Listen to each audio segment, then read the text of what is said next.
हिंदुओं के सम्मान और नाम के नाम पर सत्ता पाने वाली भारतीय जनता पार्टी की फजीहत एक शंकराचार्य ने कर दी है। शंकराचार्य ने साफ तौर पर वो पन्ने खोल कर रख दिए हैं जिसकी आड़ में लगातार लोगों को भड़काने, लोगों को उकसाने का काम बीजेपी और आरएसएस करती रही है। जी हां, शंकराचार्य अभिमुक्तेश्वरानंद ने बता दिया कि लव जिहाद के मुद्दे पर लोगों को भड़काने और उकसाने का काम जरूर आरएसएस के कार्यकर्ता और बीजेपी का नेता करते हैं, लेकिन अंदर खाने ये खुद मुसलमानों से गलबहियां करते हैं। ये खुद या इनके परिवार के लोग मुसलमानों से जब शादी करते हैं तो उसमें जश्न मनाया जाता है, तब इन्हें लव जिहाद नजर नहीं आता। लव जिहाद के मुद्दे पर आरएसएस और बीजेपी बुरी तरह से घिर गई है और यह आवाज उठाई है शंकराचार्य ने। नमस्कार, मैं हूं प्रज्वल गौतम और आप देख रहे हैं द कंटा। लव जिहाद के मुद्दे का जब जब जिक्र होता है तो आपको दो पक्ष नजर आएंगे।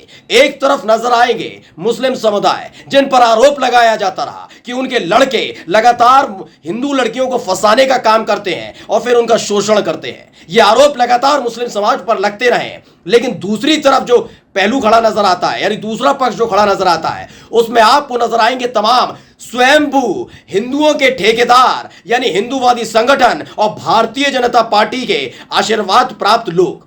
यानी कुल मिलाकर ये दो पक्ष आमने सामने खड़े नजर आते हैं, जिसमें बताया जाता है कि लव जिहाद एक पूरी साजिश है जो दूसरे देशों के माध्यम से हमारे देश के अंदर चलाई जा रही है। ये अवधारणा आई कहां से, ये प्रोजेक्ट, ये पूरा प्रस्ताव आया कहां से, किसने ये बताया कि दूसरे देश इसको फंडिंग कर रहे हैं कि जो मुसलमान लड़के हैं वो हिंदू लड़कियों को फंसाएं? ये किसकी दिमाग की सोच थी, उपज थी? अमूमन ये सारी बातें आप आरएसएस के कार्यकर्ताओं के मुंह से सुनेंगे, बीजेपी के नेताओं के मुंह से सुनेंगे, या फिर बीजेपी के आशीर्वाद तल्ले जितने भी ये हिंदूवादी संगठन चल रहे हैं उनके मुंह से सुनेंगे। लेकिन साधु संतों की पार्टी कही जाने वाली बीजेपी के पर्चे और खर्चे सारे के सारे किश्त दर किश्त खोल कर रख दिए हैं शंकराचार्य अभिमुक्तेश्वरानंद ने। दरअसल मेरठ पहुंचे थे। मेरठ जब वहां पर पहुंचे तो उनसे सवाल पूछ लिया मीडिया ने कि लव जिहाद को लेकर जो चीजें चल रही हैं उस पर आपका क्या कहना है। इस पर वो उखड़ गए और उन्होंने जो कहा वो सुनना चाहिए, समझना चाहिए और संजो कर रख लेना चाहिए। सुनिए। ये बात हमने बताई, फिर उसी में कुछ संभवतः प्रश्न आया राजनीतिक, तो हमने कहा राजनेता जो है वो दोनों करते हैं। एक तरफ अपनी लड़कियों का ब्याह मुसलमानों से कर रहे हैं और लव जिहाद का ढोल भी पीट रहे हैं। ये रामलाल नाम के संघ के कार्यकर्ता हैं, उनकी बेटी के विवाह में स्वयं प्रधानमंत्री जी गए थे और उन्होंने आशीर्वाद दिया था।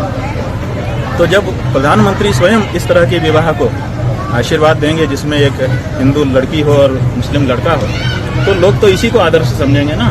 तो दोनों कैसे हो सकता है? एक तरफ आप लव जिहाद के बारे में लोगों को सचेत भी कर रहे हैं और दूसरी तरफ आशीर्वाद भी दे रहे हैं। तो कोई व्यक्ति संघ के रहे होंगे, वो खड़े हुए, उन्होंने कहा नहीं आप गलत बोल रहे हैं, वो बेटी नहीं, रामलाल जी की बेटी के विवाह की बात नहीं है। तो हमने कहा कौन है? बोले उनकी भतीजी है। रामलाल जी तो संघ के प्रचारक हैं, वो अविवाहित रहते हैं और उनकी बेटी कैसे हो सकती है? तो हमारा कहना था कि भाई भतीजी भी तो बेटी ही होती है। हमने बेटी शब्द कहा तो भतीजी भी बेटी होती है, एक बात। दूसरे जो रामलाल के भाई हैं उनको कोई नहीं जानता है और रामलाल के भाई के कारण प्रधानमंत्री जी गए हों ये भी हम लोग नहीं मानते हैं। आम धारणा यही है कि रामलाल जी संघ के पदे। तो सुना आपने, ये भारतीय जनता पार्टी और आरएसएस के लोगों की परतें खोल रही थी।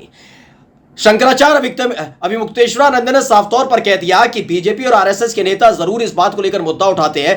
ये भी, यानी खुद शंकराचार्य भी कहते हैं कि इस तरह के मुद्दे को हवा नहीं देनी चाहिए और उस पर सख्ती से काम करना चाहिए। लेकिन यह सवाल भी पूछ लिया शंकराचार्य ने कि यह मामला सिर्फ आम जनता तक सीमित क्यों रहता है?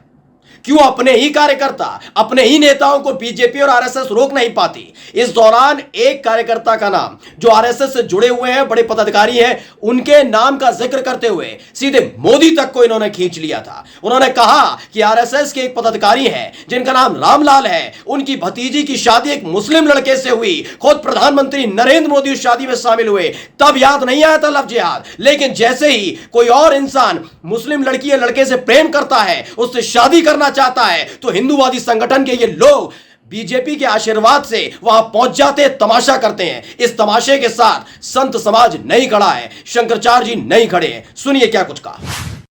राष्ट्रीय स्वयंसेवक संघ के जो मोहन वैद्य जी हैं, उन्होंने वक्तव्य दिया कि हमारे 30,000 स्वयंसेवक उत्तर पूर्व के, वो गौ मांस खाते हैं, हम किसी के खाने पीने पर रोक नहीं लगाते। तो जब तुम्हारे सेवक गाय का मांस भी खाएं, मुसलमानों से ब्याह भी करें, तब भी वो हिंदू, और हम उनसे परहेज करें तब भी हम हिंदू, तो दोनों को कैसे बने?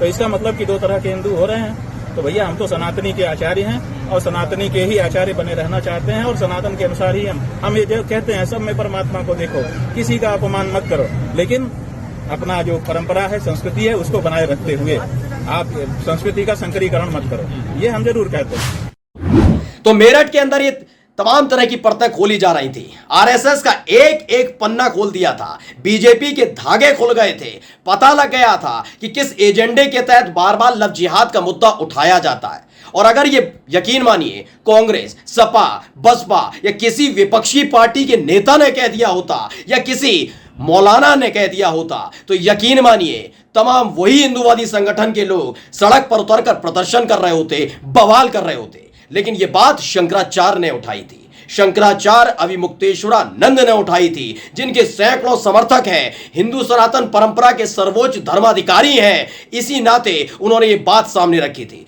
आवाज नहीं उठ पाई, लेकिन एक आवाज उठी जिसने ये बता दिया कि आरएसएस और बीजेपी से बढ़कर कुछ नहीं है, न इस देश का कानून, न धर्म, न संविधान। बीजेपी के सांसद हैं मेरठ से राजेंद्र अग्रवाल। इस बात की जानकारी उनको मिली कि शंकराचार्य अविमुक्तेश्वरानंद धागे खोल रहे हैं, बता रहे हैं एक एक हकीकत कि लव जिहाद के नाम पर कैसे एजेंडा चलाने का काम किया जा रहा है, कैसे लोगों को बरगलाने और उकसाने का काम किया जा रहा है। तो मौके पर पहुंच गए, और मौके पर पहुंचने के बाद उन्होंने क्या कुछ कहा शंकराचार्य अविमुक्तेश्वरानंद से, आप भी सुन लीजिए।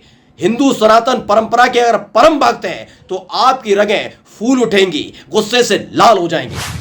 उन्होंने खट से वो बोला कि आरएसएस संघ के या भाजपा के हो तो हम बात नहीं करेंगे। तो मुझको बड़ा इसका मेरे मन को भी बड़ा आघात हुआ, और मैंने कहा कि ये बात तो ठीक नहीं है। लेकिन वहां से फिर मुझको लगभग धकियाते हुए, मैं शब्द कहना नहीं चाहता, मुझे जो शिष्य इत्यादि थे या जो भी होंगे, उन्होंने उनको बाहर निकाल दिया।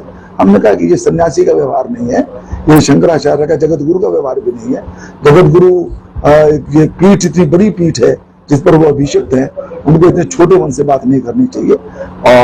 और वो गेरुआ वस्त्र पहने हुए हैं, सन्यासी का आचरण भी ऐसा नहीं होना चाहिए, ठीक नहीं। चले आए। तो सुना आपने, सीधे सीधे बीजेपी के सांसद ने, चूंकि बीजेपी का एजेंडा खोल रहा था, आरएसएस का एजेंडा खोल रहा था, तो बीजेपी के सांसद ने कह दिया शंकराचार्य जी से, भाई तुम तो झूठे सन्यासी हो, तुम सन्यासी हो ही नहीं। आप अनुमान लगा सकते हैं किस तरह की विचारधारा के साथ ये चीजें चल रही हैं। यानी आपका विरोध झेला नहीं जाएगा। जिन संतों की, जिन साधुओं के सम्मान की बात बीजेपी करती रही, उन्हीं साधु संतों को फर्जी बताया जा रहा है, क्योंकि वही साधु संत आगे आकर खोल रहे हैं इनकी पोल पट्टी कि कैसे लोगों को मुसलमानों के खिलाफ भड़काया जा रहा है। करिए ना। शंकराचार्य जी ने सीधे तौर पर चुनौती दी कि करिए, सनातन संस्कृति से जुड़े जितने लोग हैं आपके साथ खड़े होंगे, साधु संत खड़े होंगे, वो खुद यानी शंकराचार्य अविमुक्तेश्वरानंद खड़े होंगे कि लव जिहाद चलाने वाले ऐसे लोगों के खिलाफ कड़ी कार्रवाई की जाए। लेकिन ये क्या, एक तरफ तो आप मुसलमानों को कोसेंगे, कोई आम जनता में से कोई भी व्यक्ति अगर किसी से के साथ घूमता हुआ एक लड़की अगर किसी मुसलमान लड़के के साथ घूमती हुई दिख जाए तो गुंडे पकड़ लेते हैं, सड़क पर बदतमीजी बदसलूकी करते हैं, वीडियो बनाकर पोस्ट कर देते हैं, पुलिस कार्रवाई तक नहीं कर पाती। लेकिन चोरी छिपे क्या करते भाई, आपकी ही पार्टी के और आरएसएस से जुड़े हुए लोग अपने ही परिवार की बच्चियों की शादी मुसलमानों से करवा देते हैं, और खुद प्रधानमंत्री नरेंद्र मोदी शगुन का लिफाफा देने वहां पहुंच जाते हैं। ये कब तक चलेगा, कब तक लोगों को गुमराह किया जाता रहेगा? यकीन मानिए अब ये सारी परतें खोलने लग गई हैं, ये पता चलने लग गया है कि किस तरह से लोगों को गुमराह करने की कोशिश की जा रही है। अब तक तो ये बात लगातार मुस्लिम समुदाय ये समझाता रहा कि हम ऐसे नहीं है। उसके बाद तमाम राजनीतिक दल जिनका सुपड़ा साफ करने की कसम खाई थी और हिंदू मुस्लिम कर करके उनको अलग अलग राज्यों से समेटने का काम किया था, ये काम किया जाता रहा। लेकिन अब वही साधु संत आगे आकर मोर्चा खोलने लगे हैं बीजेपी के खिलाफ, बताने लगे हैं कि हकीकत जिनकी पार्टी होने का दावा बीजेपी करती रही है, जिनके इर्द गिर्द घूमने का और जिनके सहयोग का दावा लगातार आरएसएस करने लगी है, यानी आरएसएस और बीजेपी का एजेंडा अब खुलकर सामने आ चुका है और यह भी सामने आ चुका है कि आप कितने ही सगे हो इनके, लेकिन अगर इनकी गलती से आलोचना करेंगे तो ये बदतमीजी और बदसलूकी करने से पीछे हटने वाले नहीं है। नमस्कार।